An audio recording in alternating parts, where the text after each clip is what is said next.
ደግሞ የኔ ይመስል ካንተ በላይ ደስተኛ ሆንኩኝ አይደለ? እንዴ ነኝ እንግዲህ ነኝ። ተረጋጋ እንጂ ሳርቆ ነው። ምር በጣም ደስ ስላለኝ አይደለ? ማን ቀልድ ለምትቀልዳለህ? ቆይ ትልቅ ሰዎች አይደለንም እንዴ? ደስታ የእሱም ደስታ ነው ብዬ እንኳን ደስ አለ ስለው መጀመሪያ ተረጋጋ። እሺ እነግርሃለሁ፣ ግን ረጋ በል። ቆይ ግን ለምንድነሽ? እንዲሁ ፈልጌ ነው። እስቲ ዝም ብለህ ገምት። ምን አይነት ልጅ ናት? ሌላ ገምታለሁ። ምን ነው ለሆነ የተፈጠረ ነገር አለ እንዴ? ኧረ የለም፣ ዝም ብዬ ለማወቅ ፈልጌ ነው። ምን ማለት ነው ደግሞ? ማለት ከመሬት ተነስቶ የሰውን ባህሪ ዝም ብሎ ገምት ይባላል? ለምን አይባልም? አንድ ሰው ጥሩ ነው ወይስ መጥፎ ነው ብሎ መጠየቅ ጥፋት ነው እንዴ? ለእኛ ሳልሆነ ሰው ባህሪ ቆይ አንተ ብትነግረኝ ብላኛለች። አሁን ደግሞ ስለ ሰው ባህሪ ሰው መጠየቅ በእውነት አሁን ምን ነው? ዝም አልሽ። እንኳን ደስ ያለሽ። በጣም ነው ደስ ያለኝ። ለምን? ያው ዳንያ እንዳለችሽ አድርጊ፣ ራስሽን ተንከባከቢ። እሺ ዳንያ እንግዲህ ዛሬ ላይ ውሸታም እንደሆነች ተደረሰባት። ሚራ ያለውን ነገር ነገረችው። በል ተረጋጋ በማለት ካረጋገችውም በኋላ ዳንያ ውሸቷን ነው፣ እስከ ዛሬ ብዙ ዋሽታለች። እኔ ሚስቴን አልጠራጠራትም፣ ሚስቴን አምናታለሁ እያለ እንግዲህ ሚስቱ ጉድ አድርገዋለች ማለት ነው። እንዳያችሁት እንግዲህ ሉዋናም ፎቶውን ይዟ ጠብቃት ነበረ። ፎቶውንም ይዟ ጠብቃ ይሄ ፎቶ ከየት የመጣ ነው? ስለዚህ ፎቶ አብራሪልኝ ትላታለች። እሷም አንቺ እንዳሰብሽው አይደለም ይሄ ፎቶ ብላ ስትላትም ደግሞ ክፍሌን መፈተሽ ጀመርሽ ወይ? ክፍሌ ውስጥ እንዴት ነው የገባሹ? በማለት እንግዲህ ስትጠይቃት እኔ ክፍልሽ ገብቼ የመፈትሽ ልጅ አይደለሁም፣ ኬትም መጣ ኬትም የምጠይቅሽን ጥያቄ ብቻ መልሽልኝ ትላታለች። ዳንያም እንግዲህ እንዴት ነው ከክላስ ያመጣሹ ብላ ስትጠይቃት እሱንም እየጠየቀቻት እና እያስረዳቻት እያለ እንግዲህ ባልተቤቷ ይመጣል። እሱም በሚመጣ ሰዓት እሷም እንግዲህ ትደነግጥና ትደብቅና ከሉዋና ጋር የማወራው ወሬ አለኝ ብላ ስትለው አውሩ ካዲያ ብሎ ሲል አንተ ዞር በል ከእሷ ጋር የምናወራው ወሬ አለ ወደ ውስጥ ግባልኝ ብላ ስትጨውበት ሉዋናን ይቅርታ አድርጊልኝ ሚስቴን ይዤ ወደ ውስጥ መግባት ፈልጋለሁ ብሎ እንግዲህ ሚስትየውን ይዞ ወደ ውስጥ ገብቶ ምንድን ነው እየተካሄደ ያለው በማለት ጥያቄውን ያቀርባል ማለት ነው። እንግዲህ ያንንም ጥያቄ በሚጠይቃት ሰዓት የሴት ወሬ ልናወራ ፈልገን ነው ምንድን ነው እሱ ብላ ትለዋለች። እሷም እንግዲህ ያንን በምትለውም እንግዲህ ሰዓት ምንድን ነው የምታወሪያት? ስለምታወሩ ነገር ነው ያለው ብሎ ሲጠይቃት እሷም እንግዲህ ነፍሰ ጡር እንደሆነች እና ስለ እርግዝናው ነበረ የጠየቀችኝ ትለዋለች። እንዴ አረገዘች እንዴ ብሎ እሱም በጣም ደስ ይለዋል። እንደዛ ከሆነ በቃ አውሪያት፣ ይቅርታ አድርጊልኝ። እኔ ደግሞ ምንድን ነው እሱ የምታወሩት ብዬ ነው ይህን ፊት ለፊት ከኛ ጋር ማውራት ያልፈለጋችሁት ነገር ምንድን ነው በማለት በማሰብ ነው ይላታል።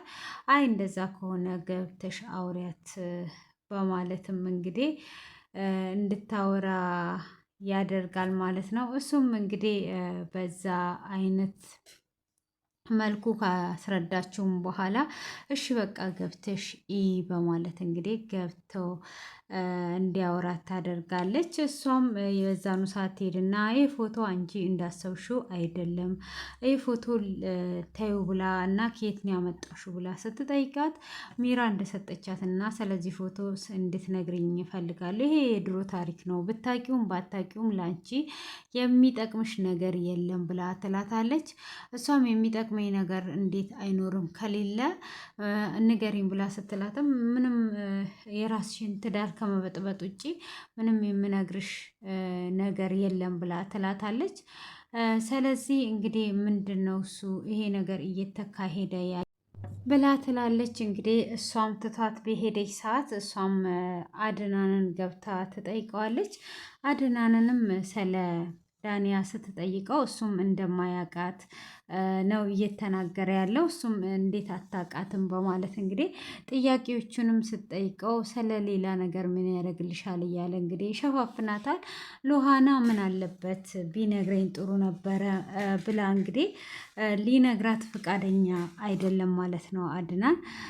እኔ ብትነግረኝና አሁን ላይ ማንን እንደሚያፈቅር ቢነግረኝ ደስ ይለኝ ነበር እያለች ነው እንግዲህ እሷ ማንን እንደሚያፈቅር አውቄ ቁርጤን አውቄ ወደ አንድ ነገር ሆናለሁ እኔን የማያፈቅረኝ ከሆነ ከዚህ ብን ብዬ እሄዳለሁ በማለት እንግዲህ እያሰበችም ነበረ ማለት ነው። እንግዲህ ያንን በምታደርግና በምታስብበትም ሰዓት እንግዲህ እሱ እንግዲህ ነገር ከሰማች ጥላኝ ትሄዳለች በማለትም ነው እንደዚህ አይነት ነገር እያደረገ ያለው።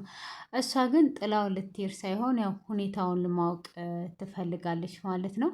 ሁኔታውን ሁሉንም ነገር እንዴት ነው ወዴት ነው የሚሄደው የሚለውን ነገር ማወቅ ስለምትፈልግ ነበረ። ሆኖም እንግዲህ አድናን ሊነግራት ፈቃደኛ አይደለም። እንግዲህ ሉሃና ክፍላቸውን እንደፈተሸች ለአድናን ዳና ልትነግረው ነበረ።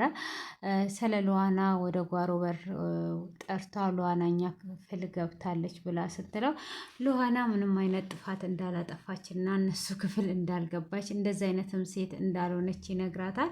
ስለ እሷም ስም እንዳታነሳ ያስጠነቅቃታል። አንድ ጊዜ ብቻ እሺ ስማኝ፣ አንተ እንደምታስበው አይደለም አንዴ ስማኝ ብላ ብትለው እንኳን ሊሰማት ፈቃደኛ አይደለም ማለት ነው። በቃ እሱ የራሱን ብቻ ነበረ እየሰማ የነበረው ሊሰማት ፈቃደኛ በፍጹም አይደለም ማለት ነው። ምንድነው እያሰብሽ ያለሽው? ምንድነው እያደረግሽ ያለሽው? እያለ እንግዲህ እየተናገረ ነበረ ማለት ነው። እና እንግዲህ ሚራም ደግሞ አልተሳካልኝም። ምን አይነት ልጅ ናት እቺ? ምን አይነት ፈዛዛ ልጅ ናት? ለምንድን ነው ለአድናን አሳይቷ የማይጣሉት የማይበጣበጡት? ምንድን ነው ማድረግ የምችለው ብላ እንግዲህ በፎቶ ይጣላሉ፣ አሁን ይቀጣቀጣሉ፣ ይደባደባሉ ብላ እሷ እየጠበቀች ሳለ እነሱ ግን ምንም አይነት ጸብ አላነሱም ነበረ። ያ ጸብ አለማንሳታቸው ሚራ በጣም ተናዷ ነበረ። እንግዲህ ሚራ እያሰበችው ነገር እየተሳካላት አይደለም። አሁን ላይ ደግሞ እንግዲህ እሱ ነው እዚህ ጋር እየተናደደ ያለው። የዳና ውሸት እንግዲህ የሌለውን እንግዲህ ሉሃና ሳታረግዝ አስረገዘቻት ማለት ነው። እንግዲህ እሱም ደግሞ እውነት መስሎት ሉሃናንም እንኳን ደስ አለሽ እንኳን ለዚህ ያበቃሽ ብሎ ሲላት እንግዲህ ሉሃናም ምነው አንቺ ጤነኛ አይደለሽም ወይ ብላ ምላሽ ጤነኛ አይደለም ወይ ብላ ምላሽ ስትሰጠው አድናንንም እንኳን ደስ አለ ካንተ በላይ ተደሰትኩኝ አይደለ እንኳን ደስ አለ በማለት እንግዲህ ደስታውን ያበራለታል ማለት ነው። አድናንም እንዴት እኛ ትልልቅ ሰው አይደለን ወይ? ምን አይነት ቀልድ ነው የምቀልደው እያለው ይገኛል ማለት ነው። እንግዲህ በጣም ኃይለኛ ድራማ ላይ ነው እንግዲህ ያሉት ማለት ነው። ምን እንደሚከሰት እንግዲህ ሉሃና ምንም አይነት ጸብ አልፈለገችም። እንግዲህ ተረጋግቼ ራሴ ጨርሰዋለሁ ሁሉንም ነገር እያለች ትገኛለች ማለት ነው። እያንዳንዱን ነገሮች ራሷ ልትጨርስ ነው ያሰበችው። ምንም አይነት ጸብ ሳይኖረው ያለውን ነገር ማሰብ ነው የፈለገችው ማለት ነው እንጂ እንትኑን የሚለውን ነገር አይደለም ማለት ነው። ሁሉንም በራሷ ለማግኘት እና ለማሰብ ነው የፈለገችው ማለት ነው። ያለውን ነገር ከእሷ ጋርም ያለውን ጉዳይ ለመፍታት ያሰበው እንግዲህ በዚህ አይነት ሁኔታ ነው ማለት ነው። ሁሉንም ነገር ለመፍታት ያሰበችው ማለት ነው። እንግዲህ ሚራ ከስራለች ማለት ነው። ሚራ ከስራለች።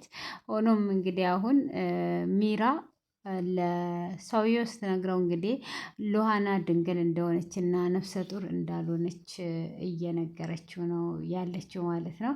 እና ምንም ነገር አትሳሳት፣ ምንም ነገር አትበል፣ እሷ ነፍሰ ጡር አትሆንም፣ በፍጹም ድንግል ናት ራሱ ብለዋለች ማለት ነው። እንግዲህ በዚህ አይነት መልኩ ላይ ትገኛለች። እንግዲህ ያንን ሚራ የምትጠብቀው ነገር ሁሉ ኪሳራ እየሆነባት ነው። እንደ መጀመሪያ እንዳሰበችው እየሄደላት አይደለም። እና ውድ የተከበራችሁ ቤተሰቦች እንግዲህ እናንተም ደግሞ የተሰማችሁን ስሜት ኮሜንት ላይ በማስቀመጥ መቀላቀል ትችላላችሁ። እንግዲህ ክፉ ሁል ጊዜ የሚፈልገናል እንጂ አያገኘንም። በነገራችን ላይ ክፉ ይፈልጋል እንጂ ማንንም ሊያገኝ አይችልም ማለት ነው። እና እንዴትስ ሊያገኝ ይችላል? ክፉ በፍጹም አያገኘንም። እና ብዙ ጊዜ የሆነ ሰዓት ላይ ሊሳካለት ይችላል፣ ግን እቅዱም አላማውም ይፈርሳል ማለት ነው። እና አሁን እሷ እንግዲህ በደብዳቤው ስላልተሳካላት ፎቶውን አመጣች። በፎቶም ደግሞ ያው ሉዋና ተረጋጋች፣ መቸኮል እንደሌለባት ገባት። በፎቶም አልተጣላችም። አሁን ደግሞ እንግዲህ አንድ ላይ ሲኖሩ ልታገናኛቸው ነው።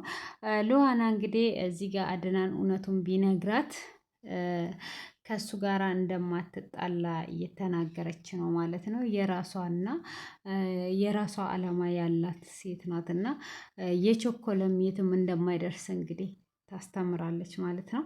እና የዛሬው ይሄንን ይመስላል እንግዲህ የዳና ሁሉንም ነገር ውሸቱ ሲነገረው ባልየው ምን ይላል እንግዲህ አደናን ፍቅረኛዋ እንደሆነ ያንን ፎቶውን ካሳየችው ሁሉን ነገር ካሳየችው ምን አባቱ ይሆናል የሚለውን እንግዲህ ቀጣይ ላይ በጉጉት እንጠብቃለን።